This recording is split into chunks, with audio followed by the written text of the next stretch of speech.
আমাদের পথটা লম্বা, চ্যালেঞ্জ অনেক, কিন্তু মানুষ যখন জাগে তখন ইতিহাস বদলাবে।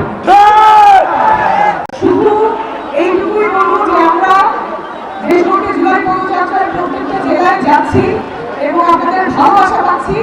সেখানে ময়মনসিংহ অন্যতম হয়ে থাকবে। আমরা যে পদযাত্রা করলাম সেখানে কানায় কানায় রাস্তা পরিপূর্ণ ছিল। আপনারা অনেক ভালোবাসা দিয়েছেন। আপনাদের যে লোকাল নেতারা আছে, স্থানীয়রা আছে, তারা অনেক সমস্যার কথা বলেছেন। যদিও বিভাগীয় শহর, তারপরে ময়মনসিংহ বঞ্চিত ছিল।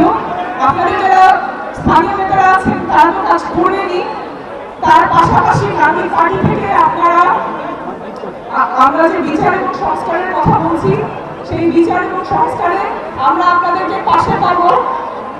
আপনাদের সন্তানেরা যেই কারণে রাস্তায় নেমেছিল, গুলি উপেক্ষা করে, পুলিশের ভয় উপেক্ষা করে, সেই সংস্কার যাতে আমরা আনতে পারি, এটা যাতে শুধুমাত্র ক্ষমতার পথ পরিবর্তনে সীমাবদ্ধ না থাকে, আসলেই যাতে সংস্কার হয়, দেশটা যাতে সকল নাগরিকের হয়, সকল প্রতিষ্ঠান যাতে বাংলাদেশের নাগরিকের জন্য কাজ করে, কোনো পক্ষ, কোনো দল, কোনো পরিবারের না হয়ে বাংলাদেশের সকল নাগরিকের জন্য যাতে রাষ্ট্রীয় প্রতিষ্ঠানগুলো কাজ করে, সেই নিমিত্তে আমরা কাজ করব।